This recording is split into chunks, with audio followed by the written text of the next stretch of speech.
So then as a human being, I started questioning my purpose again in 2015. So, and I watched this one Christian program where the guy was talking about God winks. If you want to hear God, Mm-hmm. you have to make notes. You'll know when a scripture stands out or a word stands out. But then write the date and then write down the scripture or the word and all of that. My first word that I got was patience.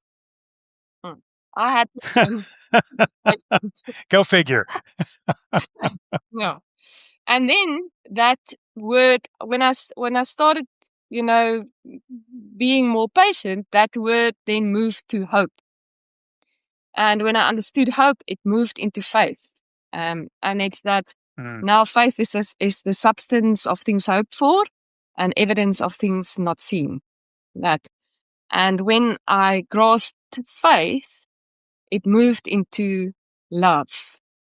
And I must be honest with you, I'm still stuck with that word up until 20. I think you're kind of at the end of the journey on that one, because that's a lifetime. That's a lifetime. I stopped figuring out that one because it's a journey. Yeah.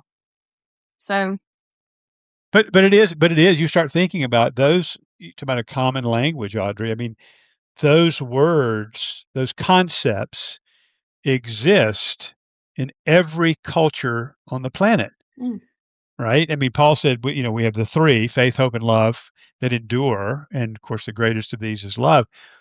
And I think patience, fits right into that. Paul didn't say that, you did, but it certainly makes sense to think that way. It's like, okay, what are I would use this term. I would think in terms of what are the universal aspirations of humanity.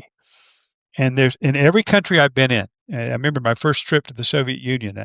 Meeting people that I'd grown up fearing my whole life. I remember working deep in Muslim countries and discovering that fundamentally, when you strip away all the politics and you strip away all the economics, and you just get down to a man, a woman, their children, what do they all want?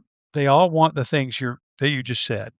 They want to live in patience and kindness. They want, faith and hope and love. I mean, they do want that. So Yeah. I think God gave you what you asked for. That's amazing. Yeah. Sometimes it's not sometimes, our human brains are actually just not equipped to understand it.